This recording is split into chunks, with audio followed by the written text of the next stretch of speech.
semente agora está plantada, vem o sol na alvorada. Entra no ar o programa Conversando com o Produtor, um programa voltado para você, produtor rural, trazendo orientações e esclarecendo dúvidas. Conversando com o Produtor, levando até o homem do campo tudo o que ele precisa saber, através dos profissionais da Agroventania Pilúcio e Rações Ventania.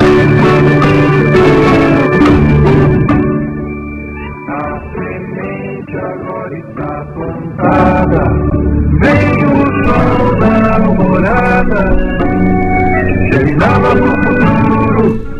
Olá, então, mais uma vez, né, para todo mundo que está ouvindo, e um olá especial aí, um bom dia especial, pedindo licença para estar entrando aí na casa do nosso produtor rural, né, o nosso homem no campo.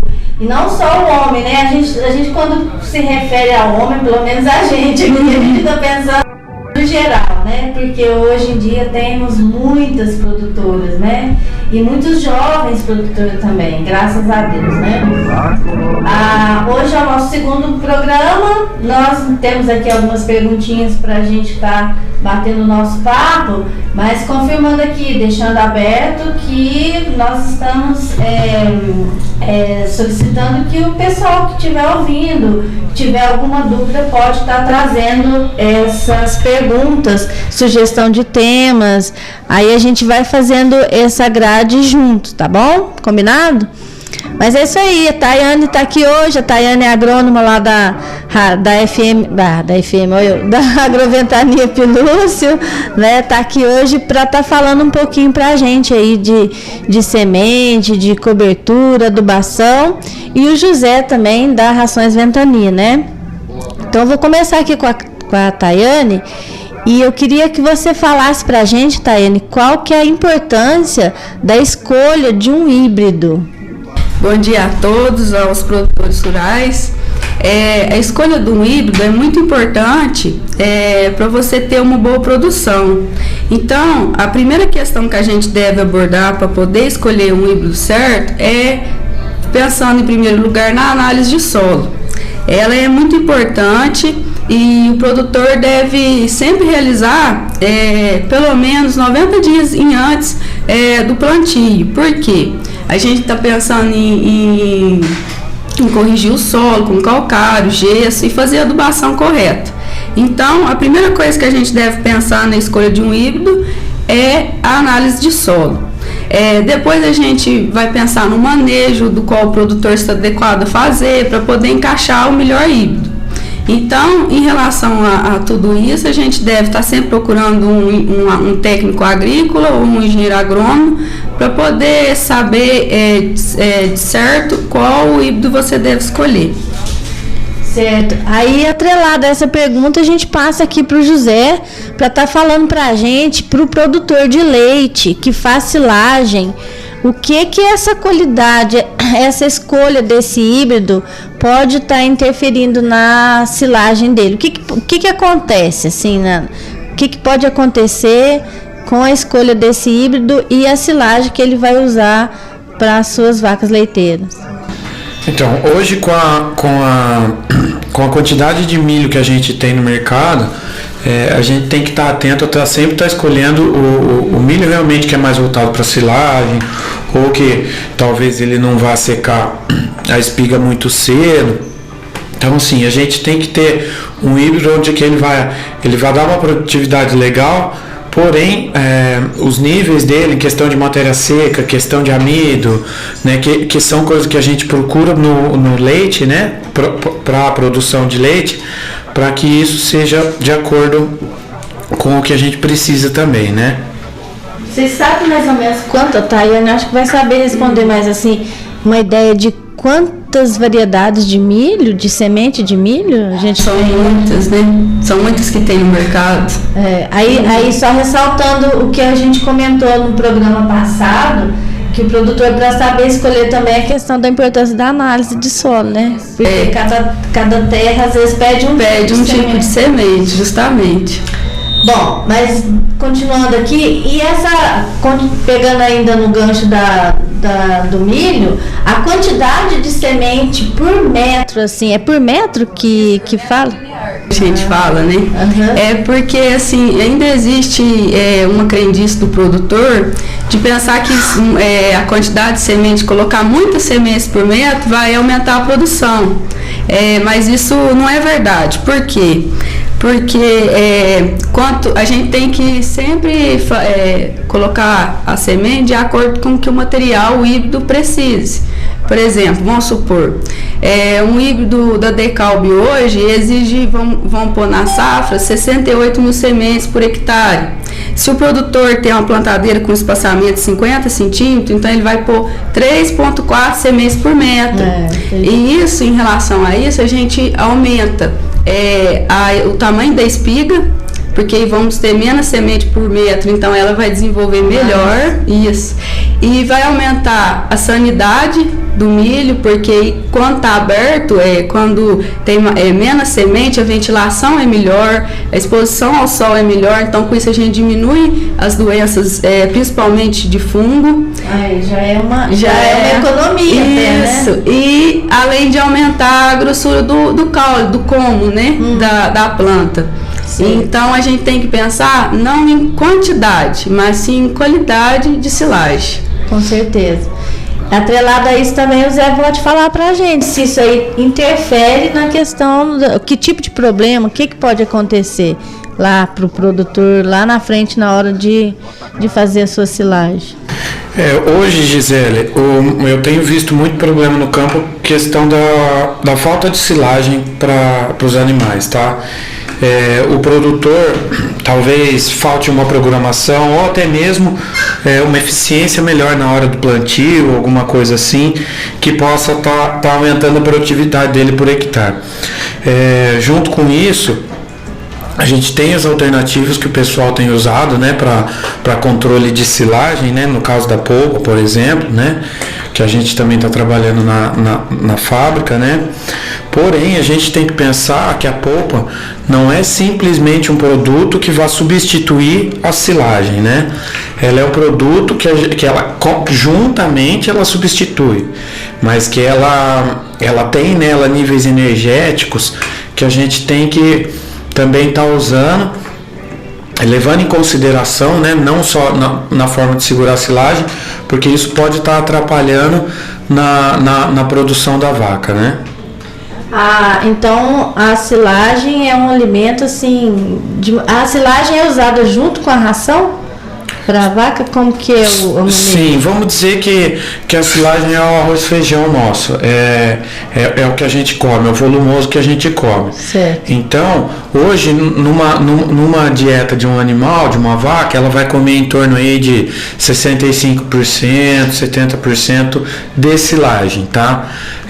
Com esse número muito mais baixo, pode vir a ocasionar muitos problemas, né? Às vezes você fornecendo uma dieta 50% silagem, 50% concentrado, pode acarretar tendo problema de metabólico, distúrbio metabólico com a vaca. E isso, consequentemente, vai estar afetando diretamente na produção de leite e na saúde das vacas também. Zé, só atrelando uma perguntinha aí, antes de passar a outra para a Tayane, a gente vê a questão da escolha da semente para o produtor que vai plantar. E para o produtor do leite, como se dá a escolha da ração? O que o produtor deve estar observando aí a sua necessidade? Como que ele pode? Porque a gente, da mesma forma que tem vários tipos de semente, a gente também tem uma quantidade bastante de diferentes rações, né? Cada uma adequando a alguma coisa. O que o produtor deve estar atento aí na hora de fazer a sua escolha? Então, primeiramente, eu acho que é interessante a gente ter uma análise dessa silagem, né? Como eu falei, como ela é maior a maior porcentagem que a vaca está se alimentando é a silagem, então a gente precisa ter uma análise para a gente saber realmente o que essas vacas estão comendo. Então a análise da silagem está diretamente ligada à análise do solo pro plantio, né? Porque daí ele sabendo o que a silagem dele está oferecendo, ele pode adequar a ração para fazer completar o círculo. Isso. Da mesma forma que como a análise do solo quanto a análise da silagem, se a gente não tiver essa ferramenta para a gente estar trabalhando, vamos dizer que a gente está dando um tiro no escuro. Porque a questão da ração, por exemplo, tem um mito que a 27 é a melhor. Não necessariamente a 27 é a melhor. A 27 vai ser melhor dependendo de como tiver a sua silagem. Certo. Tá? Existe um negócio que a gente precisa estar alinhado tanto em energia quanto em proteína para a gente fazer a vaca produzir leite. Se a gente extrapolar muito um em cima do outro, a gente acaba travando a produção da vaca. Certo. E a questão da tamponagem na ração é importante por quê? É importante para vaca que come muita ração. Né, vaca que tem o a importância da análise, não só da silagem, mas do contexto do produtor, né? O olho do zootecnista, no caso, pode estar observando várias situações que está acontecendo ali. Sim, com certeza. No caso do tamponamento, por exemplo, tem muitos casos que a gente vê produtor talvez usando, que talvez não tinha necessidade, apesar de ser um benefício, lógico, mas tem muito produtor hoje que talvez está fornecendo uma quantidade muito grande de ração, e a ração por ela ter uma digestibilidade muito rápida, isso acaba trazendo muito ácidos para o rumen da vaca, consequentemente fica o rumen mais ácido, né? Devido aos ácidos. Então é interessante que a gente esteja, no caso de uma vaca que coma muita ração, a gente ter o tamponamento em cima, isso. Certinho. A Tayane agora, na questão a gente estava falando, né, do plantio e tal, aí vem não só a escolha da semente, mas queria que você falasse para nós um pouquinho aí a questão da adubação de cobertura, que época que a gente tá nessa época, como que isso pode estar afetando aí a produção? Então, a adubação de cobertura, a maioria dos produtores realizam quando a planta está com maior número de folhas, né? Aí isso se dá lá pelos 20, 25 dias depois da semente já germinada. Plantada, isso. Então, o que é a nossa ideia? A nossa ideia é mudar um pouquinho essa questão e começar a dividir essa adubação de cobertura. Por exemplo, a hora que a planta tiver com 15 dias, você fazer a metade da cobertura e depois de uma semana fazer o resto da cobertura. Por quê? A planta vai poder... vai ser melhor, né, para ela em todas as questões e isso vai ajudar lá na frente, vai melhorar lá na frente. Certo. Só reforçando aqui, da mesma forma que o José, o zootecnista lá da fábrica de ração, que pode estar tendo aí um olho clínico, vocês lá da Agroventania Pelúcio também está à disposição do produtor para dar essa orientação, né? Vocês todos, você inclusive é agrônomo também, né? E vocês, os vendedores, estão todos aptos a estar orientando aí o produtor que quiser fazer aí essa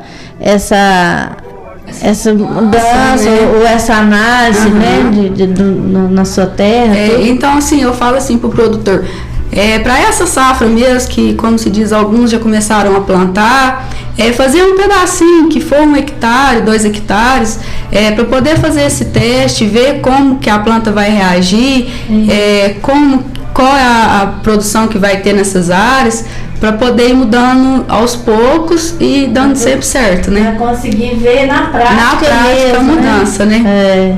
Verdade, é interessante. E aí eu queria até, você tinha colocado aqui a questão da cigarrinha também, né? O que o produtor tem que estar aí preocupada, ela vai interferir agora. O que é a cigarrinha? Dá uma... A cigarrinha é uma praga que antigamente era uma praga secundária na cultura do milho.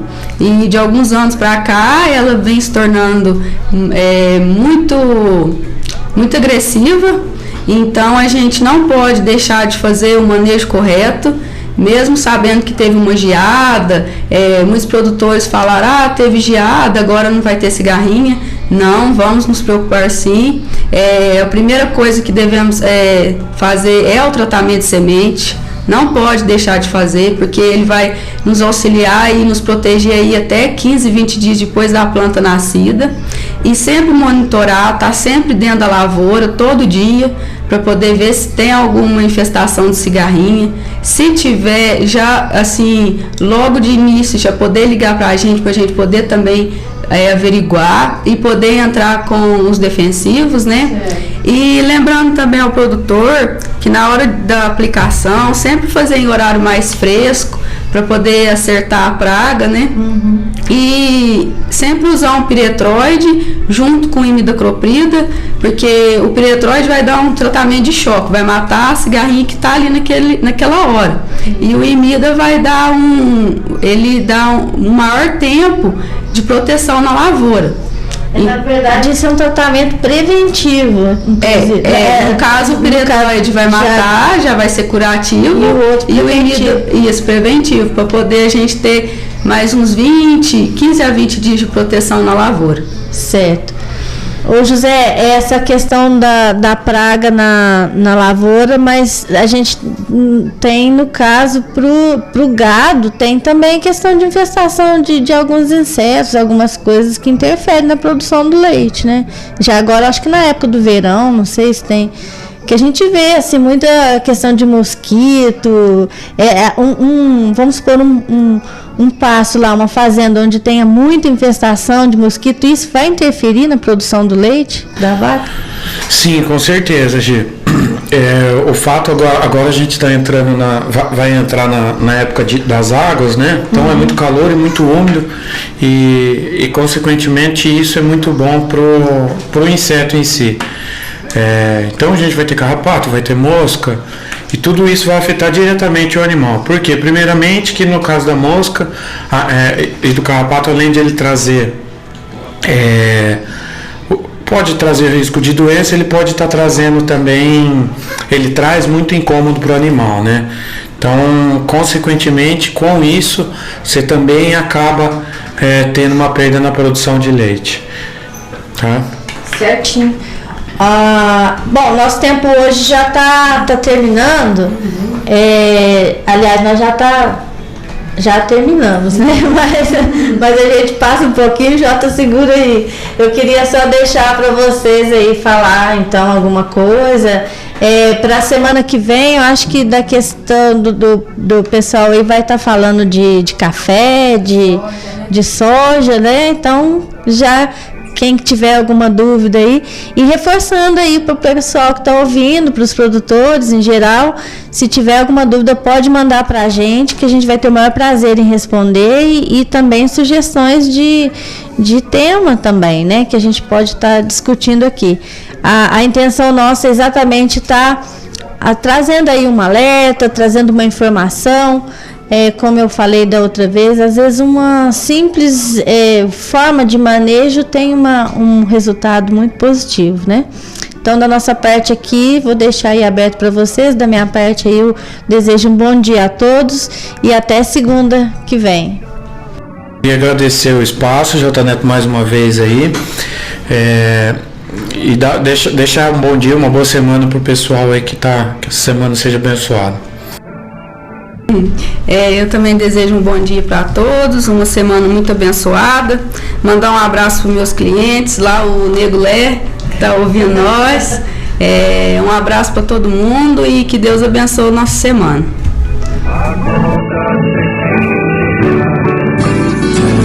Abre a porteira pra gente passar, levanta a poeira do chão.